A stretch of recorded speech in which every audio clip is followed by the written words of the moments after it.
सरकार लगातार समीक्षा बैठक कर रही है झारखंड में, जिसमें आज ऊर्जा विभाग की समीक्षा होनी है। वहीं बिजली वितरण प्रणाली में बीजेपी के प्रवक्ता प्रतुल शाहदेव ने गंभीर आरोप लगाए और राज्य सरकार का विरोध करते हुए कहा कि सरकार की बिजली वितरण कंपनी के द्वारा कोरोना काल में बिजली दरों में 27% बढ़ोतरी का प्रस्ताव जन विरोधी निर्णय है। साथ ही झारखंड बीजेपी इसका कड़ा विरोध भी करेगी। सरकार को इस प्रस्ताव को वापस लेना चाहिए। देखिए, इस पलटू सरकार का आप एक और कारनामा देख सकते हैं। कोरोना के समय इन्होंने घोषणा की थी कि जो भी उपभोक्ता हैं बिजली के, उन पे कोई अतिरिक्त बोझ नहीं डाला जाएगा। इसके उलट अब सरकार की वितरण कंपनी ने, बिजली वितरण कंपनी ने 27% तक जो बिजली की दरें हैं उसमें बढ़ोतरी का प्रस्ताव किया है। ये पूरे तरीके से ये सरकार का जन विरोधी निर्णय है और झारखंड भाजपा इसका पुरजोर विरोध करेगी।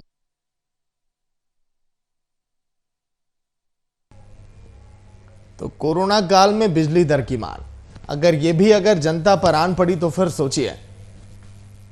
जो सरकार लगातार समीक्षा बैठक कर रही है, इस बैठक में अब जो निर्णय लिए जाएंगे और जनता की जेब को अब ढीली और भी करने वाले हैं। सरकार लगातार समीक्षा बैठक कर रही है, लेकिन अगर बिजली की दर में अगर बढ़ोतरी होगी तो सत्ता पक्ष पर विपक्ष फिर से हमला कर बैठेगा और इसीलिए बीजेपी ने आज के दिन हमला बोला और आगे भी इसके लिए रणनीतियां तय की जा रही हैं। कड़ा विरोध किया जाएगा इसका।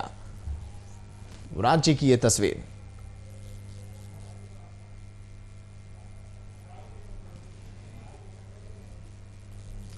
ऊर्जा विभाग की समीक्षा आज के दिन।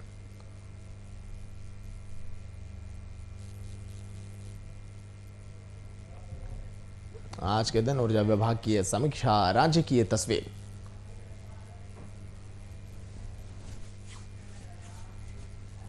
एडिटर कुंदन कृतक जी फिलहाल लाइव जुड़ गए हैं। कुंदन जी, लगातार देखिए समीक्षा बैठक का दौर तो जारी है, लेकिन इस बैठक में अगर ये निर्णय अगर लिया जाएगा जो जनता की जेब पर अब भारी पड़ेगा, तो शायद जनता भी परेशान होगी और विपक्ष को भी एक मौका मिल जाएगा। कुंदन जी।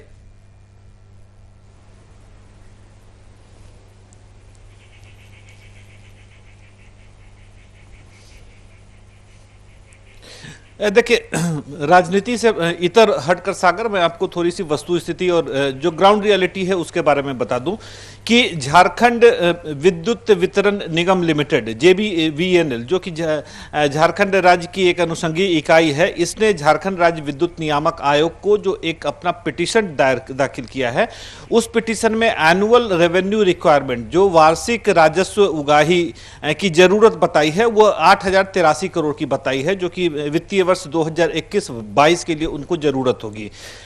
मौजूदा वित्तीय वर्ष 2020-2021 के लिए 6326 करोड़ रुपयों की जरूरत थी और जो अगले वित्तीय वर्ष के लिए इन्होंने 1757 करोड़ की अधिक आवश्यकता बताई है और इसको लेकर जो बिजली टैरिफ है, जो बिजली दर है, उसको बढ़ाने की मांग बताई है, जो कि 27% के आसपास निकलकर सामने आता है।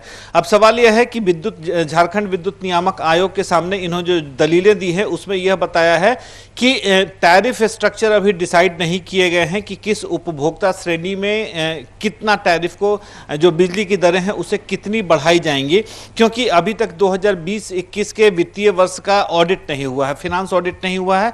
इस वजह से यह जो नई दरें हैं उन दरों के बारे में समझौता कोई फैसला नहीं ले पाए हैं, क्योंकि उस ऑडिट के बाद बोर्ड ऑफ डायरेक्टर्स की बैठक होगी और बोर्ड ऑफ डायरेक्टर्स में यह जब निर्णय ले लिया जाएगा तब झारखंड राज्य विद्युत नियामक आयोग को यह तस्वीर पेश की जाएगी। अब जो जरूरतें हैं, लिहाजा झारखंड में जीरो पावर कट की बात की जाती रही है, खास करके राजधानी रांची में यह रघुवर दास की सरकार से ही यह जीरो पावर कट की जो अवधारणा थी, इसको तामील करने की कोशिश की जा रही है। तमाम जगह पे जिस तरीके से बिजली की जरूरतें बढ़ती जा रही हैं और बिजली के जीरो पावर कट की एक अवधारणा जनमानस और इसके उपभोक्ताओं के नजर में आ रहा है, तो जाहिर सी बात है बिजली की व्यवस्था में सुधार की जरूरत है और इस सुधार के लिए इन पैसों की सख्त जरूरत महसूस की जा रही है। तो जाहिर सी बात है अब रास्ते दो हैं, या तो जनता से टैरिफ के तौर पर यह पैसे की व्यवस्था की जाए या सरकार इसके लिए कोई अल्टरनेट अरेंजमेंट करे। अब यह सरकार को फैसला लेना होगा कि किस तरीके से इस पूरी जरूरत को पूरा किया जा सके। अब आपने जो सवाल पूछा मैं आपके जवाब पर आ रहा हूं कि राजनीति अब यहां शुरू होगी कि जनता के पैसों पर या जनता पर बिजली के दरों को बढ़ाकर जो मार पड़ेगी, उस मार के लिए क्या मौजूदा सरकार जिम्मेदार होगी और क्या पिछली सरकार इसके लिए जिम्मेदार होगी, और इस पर राजनीति किस तरीके से शुरू की जाएगी। तो जाहिर सी बात है, पक्ष विपक्ष के अपने तर्क होंगे। सरकार जहां विद्युत संस्थाओं की दलीलों को मानेगी, वहीं विपक्ष होगा वो विद्युत उपभोक्ताओं पर मार की बात करेगी। सागर, लेकिन कुंदन जी देखिए, इस घाटे को पाटने के लिए 1757 करोड़ की आवश्यकता तुरंत है। तो इस घाटे को पाटने के लिए जनता की जेब अब ढीली होगी। लेकिन साथ ही साथ ये भी देखिए कि अगर किसी का बिजली का बिल अधिक हो गया है, कई ऐसे भी जगह है झारखंड में 3000 से अधिक अगर बिजली का बिल है तो उनके कनेक्शन काट दिए जाएंगे, फिर उन्हें 200 रुपए और देना होगा नए कनेक्शन के लिए। तो सभी तरफ से जनता पर यह मार पड़ने वाली है।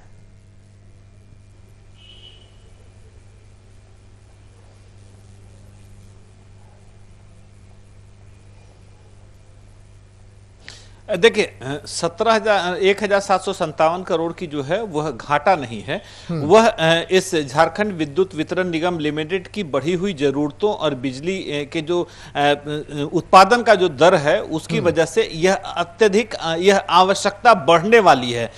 इसको इस तरीके से आप समझ सकते हैं कि जो मौजूदा वर्ष में इनका खर्च 6326 करोड़ हो रहा है, वह अगले वित्तीय वर्ष में 8083 करोड़ हो सकता है। तो 1757 करोड़ रुपए का जो खर्च इनका बढ़ने वाला है, उसके लिए यह पहले से व्यवस्था करने की कोशिश कर रहे हैं। वित्तीय संसाधनों का इंतजाम किया जा रहा है कि 1757 करोड़ जो बढ़ेंगे खर्च, वो कहां से पूरे किया जा सकते हैं। जाहिर सी बात है, इसके लिए बिजली बोर्ड या वितरण निगम लिमिटेड जो है उसके अधिकारी सरकार की तरफ निगाहें उठाकर नहीं देख सकते। तो इसके लिए उन्होंने 27% तक बिजली की दरों में इजाफा की बात कही है।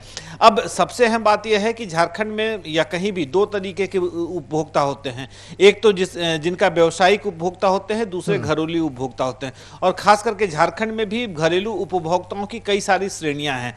रह गई बात कि जिस तरीके से कोरोना काल को लेकर बिजली के जो उगाही थी, राजस्व उगाही भी काफी कम हुआ है। ऐसे में बहुत सारे ऐसे उपभोक्ता हैं जिन्होंने पिछले 6 महीने से अपने बकायों का भुगतान नहीं किया था।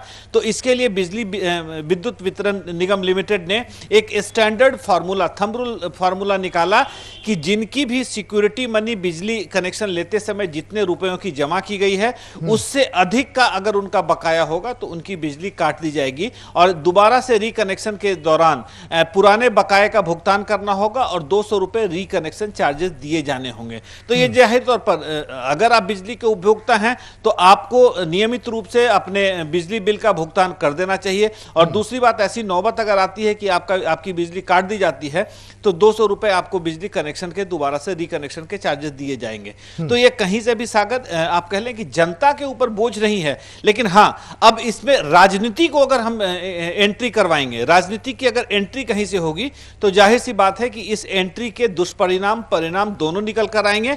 और जो रिसीविंग एंड पर होगी वो झारखंड की जनता होगी, क्योंकि झारखंड की जनता की अपेक्षा है कि भले बिजली दर थोड़ी महंगी हो, लेकिन हमें 24 घंटे की आपूर्ति सुनिश्चित की जाए, ताकि दूसरे स्रोत जो हैं, इन्वर्टर की बात कर लें, जेनसेट की बात कर लें, या दूसरे स्रोत हैं, उन पर डिपेंडेबिलिटी जो है यहां के उपभोक्ताओं की कम हो सके।